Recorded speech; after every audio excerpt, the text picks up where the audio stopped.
Well, here I am again. In this video, I'm going to talk a little bit about how to use the Harper Library database. Now, before I even show you how to do it, I'm going to use a screen share to walk you through the different steps. First thing you may want to have with you is a pen and a pencil, or pen, pencil and a piece of paper, or a pen and a piece of paper, whatever your preference is, to write down some notes. And of course, you can rewatch the video and kind of go through this, but I'm going to walk you through the steps of using the database we're going to use for this paper. And one of the reasons I'm doing this is that I hope this will be useful, especially for those of you that have not used the databases before. This is always the point after the midterm of the 101 semester where I go through this, because you'll not only need these databases for your other classes, but you're especially going to need them for the research papers that you would write in English 102. So if you're in a program or you're taking your gen eds and you have to take English 102 next semester, that's all research papers. So you do a number of papers as you're doing here in English 101, but they ask that you use more outside sources. And that's why, as you've probably noticed, I've been stressing so strongly the idea that as you are writing your papers, you have to cite everything. You cannot splice in sentences or phrases or ideas from other people's work, which is plagiarism, and it will result in failing grades and unfortunately maybe even a failing grade for the class. So it's critical that you not only cite your sources, that you know how to cite them, and that's why we've been using MLA format for the entire semester, but also that you know how to use databases so that you can find information that you need for research that you are working on. So I'm going to walk you through that today, and I'm going to show you the database that you will use for paper number 4. So as always, if you have questions on this, please send me an email, or if you want to Zoom one-on-one and you want me to walk you through some of this again, I'm happy to do so. But I'm hoping this video will help, and that it'll give you an idea of how to use the database, and particularly how to use it for this paper. And I should also mention this 4th paper is a preview of the kind of work that you will do in English 102, no matter who you take for that class. We are all required as English professors at Harper to make sure that you're aware of how to do this research and that you're aware of how to cite your sources correctly. That's also why you probably noticed in the first part of the term, I limited what sources you were allowed to use. I often would say you're only using this reading, or you only use these couple of authors. Whereas at this point, you are going to go into the database on your own to find information on Jamila Woods. And that's what we're going to do now. So if you're ready, here we go. So let me do my screen share. First place you want to go to is the Harper Library main page. Now, one thing you're going to notice when you go to the main page on the Harper Library is that there's different ways into these databases. So I'm going to show you the way that I normally access them. And I should mention, I use these all the time. As I've said, whenever I'm researching an article, working on a new book, the databases are invaluable to me, and we have a great library at Harper. So if you have any problem with the databases, or if you're in another class that's also asking you to use them, do not hesitate to reach out to the librarians at Harper. You can find all their information also on the library main page here. You can also contact them if you go, I think your student portal should also have some links to the librarians. You can ask me, I'm happy to give you information if you need to get in touch with one of the librarians for additional help, but they are happy to assist you, and they are happy to give you whatever support they can. If you learn how to use these databases now, when it comes time for you to transfer, and when you're going off to finish your bachelor's degree somewhere else, if that's your plan after Harper, you're going to find that not only will these databases be at whatever school you're going to go to, but you're going to have to make use of them, and they're going to all look kind of the same. So if you can learn how to do it now, you're going to be well served as you go to these other places and have to do other research, particularly when you get into your major. So here we are. We're starting off with the library site. So click on that, bring it up in your search engine. Once you're on the main library page, again, as I said, there's a couple ways to access it. You can go through here, and you'll see it says research and then databases. You can also do it through here. It's the same thing. It's a redundancy. There's 2 ways to get into the databases. Either one will work fine. Now, let's take the top one on the top of the page then. So scroll down, and you'll see here it says research catalog databases. Click on databases. And what would you have known it? Look at that. You can even type in some questions now. If we had a question for one of the librarians, there's a little help function there on the side of the screen. That's something new. We didn't have that actually last year, so it's good to see that. At any rate, let's go back down here. I was excited to see that because it proved the point that I was making, that librarians are happy to help. So you go to databases, click on it, and as you see, they're by subject. So there's a number of different databases in here. They range from Academic Search Complete, which will search all of the databases. So that's good to know if you're trying to get started on a research project and you're trying to find information on a particular subject or source, you can start there with Academic Search Complete. For a lot of English classes, English 102, some of the literature and humanities classes, we typically use something that you probably will recognize the name of, the MLA International Bibliography.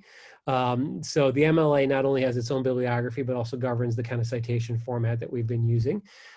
So we're not going to open that now, but that's, for example, if you wanted to find my publications, they are listed in the MLA International Bibliography. You could see some of them listed in there. Anytime we publish any new works, as scholars, that's where they get documented, particularly again in English and humanities. And again, there's all these other subjects. So familiarize yourself with this. You've got the Oxford English Dictionary, you've got art resources, you've got fashion resources, science resources. I know a lot of you are probably taking psych classes, so you'll see here psychology articles, psych info. Those are very widely used for psychology classes. So familiarize yourself with this because again, these are discipline specific. All that means is that they have the information on specific courses or areas that you're studying, okay, by subject matter. Now, for our purposes, since we're writing about a Chicago writer like Jamila Woods, I want you to use the Chicago Tribune database. So let's scroll back up here and you'll see right here, Chicago Tribune. So all you need to do now is click on that. Now, because we're all working from home here, it's going to ask for login information. I'm not going to give you my login information, but I'm going to show you how to do this. When you click on Chicago Tribune, you're going to get this screen, okay, off campus. And this is the case even if we were on campus this semester, but you were working, for example, with your laptop in the library, you would still see this screen. The only time you're going to see immediate access to these databases is if you were on campus and you were in the library itself, or if you were in one of the computers in one of the computer labs, which again are all closed right now anyway. So we're all working at home and we're all working at the databases from this portal. So when you get here, what you want to type in would be the same information that you use to get your email and to sign into your student portal. And that's the same thing for me. We have a faculty portal, but it's the same idea. So I'm going to type in my information. And once you get that in, it will take you into the database. It might take a second. It depends on your Wi-Fi. Sometimes the database itself might be a little bit slow as well. So we're going to wait here for a second for it to open. While I'm waiting for that to open up, what I'd want you to start thinking about is what you want to look for in these databases. So the goal is to find one article on Jamila Woods and on her work, okay? So that's what we're about to do. And I've selected the Chicago Tribune database, as you can see here. So it might take you a couple, a little bit, maybe about a minute or so to open. It all depends on probably your browser, what time of day you're logging on. So keep that in mind. So once you get into the database, in search terms, type in Jamila Woods, type in her name. It doesn't have to even be capitalized.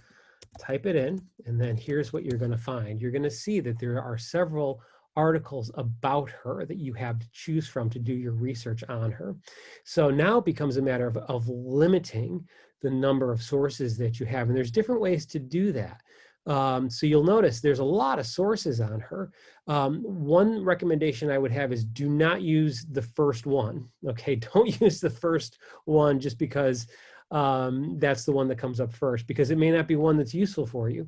In looking for information on her, what you want to find out based on the topics listed on the assignment would be, how has Chicago shaped her? How has it influenced her? What impact did growing up in Chicago have on her as a poet and as a writer? So that's what you're looking for by going through these databases. So one thing you're going to want to do here is, as you're scrolling through all these articles, you want to look at the titles and you want to see which one might give you some good sources on her. So maybe here, number 6, just like having Jamila Woods is one of Chicago's most multifaceted musicians, the fact that we've got the word Chicago in the title might indicate to us that this could be helpful, right? I won't open one of these up just yet. There are some things I want to show you in these databases. But again, scroll through, see what you find. There's quite a few articles on here. One thing you're going to find is that as you get further down in the list, not only will chronologically they be going further into the past, but they also might have less on her. Okay, so what I would recommend that you also do, you could limit the publication date. There's other ways to limit your searches in the database. Using full text is often really helpful because that way you have immediate access to the article and you can download it onto your laptop right away. So if I update that, that'll limit it. Now we're down to 206 results. You can also limit the years. Now, Jamila Woods became active, I would say about 4 years ago or so, 5 years ago. So I'm going to limit the search here so that I have fewer sources to look at so that I'm not overwhelmed by them. So I'm going to take it to 2015. Let's update it. Let's say we're looking for articles about her between 2015 and 2020. Let's see what we come up with. Okay. And that's limiting some of them. Now we still have quite a few in here, but it's limited them somewhat. So there's other ways. Again, you can go through here and limit this in different ways. So you could do it by publication title. You could do it by subject. You could add in, you could look through these and say, well, I want to focus more on her as a musician, as her musical performances. The ones on the music festivals probably wouldn't be that useful because it's just going to be about her playing at Lollapalooza or any of the other festivals that take place in the city over the summer. So again, look for the article that you think will be helpful in teaching you about how the city has helped and shaped her as a writer. Okay, so that's your goal with this. Now, I'm going to pick one of these to show you what it looks like when we open these up. So let's say I open up this one. I don't think this would necessarily be useful for your paper, but I'm just going to open it so you can see some of the other resources that are available in these databases. So let's click on this one. As you notice here, she is a protege of Chance the Rapper. So she knows him. She's from the same circle of musicians that also includes No Name, if you're familiar with her work. Rick Wilson, I think, is also part of that. So those younger Chicago poets and musicians who've been doing so much great work over the last couple of years. So when you open up one of these articles, here's what you're going to find. There's going to be an abstract. An abstract gives you a quick, short summary of what the article is about. I always recommend looking at the abstract first when you're in a database, because when you look at the abstract, it's going to tell you whether it's got the information in it that's going to be of any use to you to answer that question. Is this going to be about the way Chicago and her childhood in Chicago influenced her? It doesn't look like it is. I'm just kind of skimming through this, and it's looking like it's focusing more on her work with Chance and with After School Matters and these other programs. So that's not necessarily going to be useful. But the reason I open this up is I want to show you some of the other resources available in these databases. So you'll notice over here, you can save it. You just click on this. If you want to save it as a PDF, it'll download it to your desktop. It shows you that you can email it to yourself. That's more important when we're on campus. If you're in the library and you don't have your computer with you and you're doing a search through the databases and you want to send it to yourself, I think at home you might as well just download it and take a look at it yourself. You can print it out if you want to. So there's all these options here. But the one that I think is especially helpful and reinforces what I've been mentioning all semester about citing correctly is this part. Look at this. Now, let me just tell you, when I was your age, I'm going to sound old again, in the fall of 1991, and I was taking a class like this as an undergraduate, we didn't have resources like this. So when it came time to do research, we'd have to go to the library, and we'd have to sometimes go to the library in very cold weather, particularly because I went to college in New Hampshire. So I like to joke with my students that having these electronic resources like this is so helpful. I can't even tell you, as someone that grew up with card catalogs when I was first doing research in middle school and in high school for papers, this was quite an exciting thing. And I still get excited when I get to show this because I use these resources all the time. Now, the reason I'm mentioning this is that if you are in a position in a class where someone has asked you to use APA citation format, Chicago style format, again, there's different types of citation formats depending on the kind of class that you're in. If you're in a social science, like psychology, like poli-sci, like sociology, like education, they will probably want you to use APA, American Psychology Association format.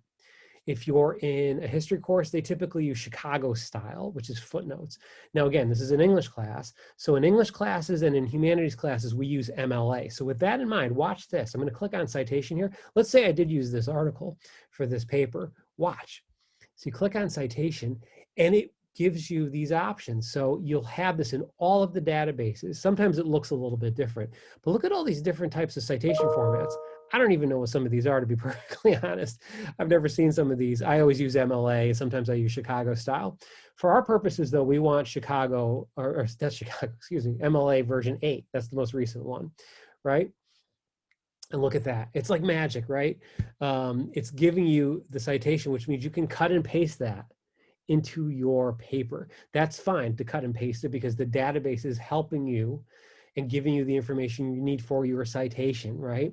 And so let's say, for example, this was an assignment that you had for your sociology class. If we were doing a sociology paper, then you'd want to use APA, okay? And again, I was actually just helping my sister's doing some coursework in education. She's a middle school teacher, and she needed some help with APA formatting on a paper she was writing for one of her courses that she's taking she's studying to also have a library certification. She's been teaching for 20 years, but has been thinking about doing library work. And so all of her papers now are in APA, and she's also used to MLA. And so this is the conversation we had this weekend. How do you use APA? What does it look like? And here it is. This tells you the kind of boring conversations that we have sometimes when we're on the phone with each other. But you'll notice here it's APA. It's also got Chicago style, which is one that I use quite a bit for different publications that I'm working on. So they're all different. But again, for us, for our class, for all this paper and the other ones we'll write towards the end of the semester, we're using MLA, we're using version 8. That's the most recent one. And so there it is. So you can cite, I've given you samples of how to do these citations and the directions for this paper, but it's there for you as well, right? So a lot of good material here, a lot of good resources that are there to help you, and all the other databases have this as well. So let me close this, and let me just go back to the main search that we did. And again, that's your basics. That's how you want to use this. I'm going to stop my screen share here. So just to recap that a little bit with you, go to the main Harper Library webpage. Once you're there, click on databases. When you click on your databases, you are going to have to type in the information that you normally use to get into your email. I'm showing you my ID card is in here with my keys to my office at school. And sometimes if you have to request an article from the library, they will ask you for your ID card number. You won't need that to get into the databases. That's if you're in another class and you're asking to get a book that you could, for example, pick up from the library. I'm not asking you to do that. That's something you would do in 102, but for our purposes, we just need these databases. So you log in, you type in your information, your username and your password, go into the Chicago Tribune database. Once you're in there, type in Jamila Woods. You can also type in Jamila Woods Chicago if you want to narrow down your focus, and find an article. And again, the article you should find should be something about how her life as a young person in Chicago shaped her. How did her experiences in the city shape her work as a writer? And I want you to find something from the database in order to do this. In fact, what I'm going to have you do next week, and I'll talk about this in another video, I just want you to kind of get a sense of what we're doing with this paper, is I will ask you to send me the article, okay, from the database. So you will have to download it. And then you'll have to send it in to me with the final draft of paper number 4. But I'll talk more about that and how to link that to me and how to send it to me later this week as we talk more about this essay. So for now, like I said, please email me if you have any questions. If anything I said was confusing, if you're not sure about any of these databases or how to use them, get in touch with me and I'll be happy to help you. I can also do a one-on-one Zoom with you to help you through it. As I said, the more you learn how to use these, the easier your papers for other classes are going to be, because you're going to know how to use these resources and they're going to come in handy. As I said, I'm 47 years old and I use these databases all the time for the research that I do. And I'm thankful that we have them. I'm also thankful for those citation resources because, again, I don't have every citation method, every citation format memorized either. So I have to look these things up just as you probably will for some of your other classes. Okay. Okay, so that's just part of this kind of work, this kind of academic work. So I hope you have fun looking through the databases. As I said, it's much easier than it used to be when you'd have to go to the card catalog in the library. So take a look through all this. Email me if you have any questions. And as I said, in the next couple of videos, I'll talk a little bit more about the paper itself, and I'll go through the structure. The structure is listed on the assignment sheet for this, but I'll just kind of break that down for you in the next video that I do. Okay, I'll see you then.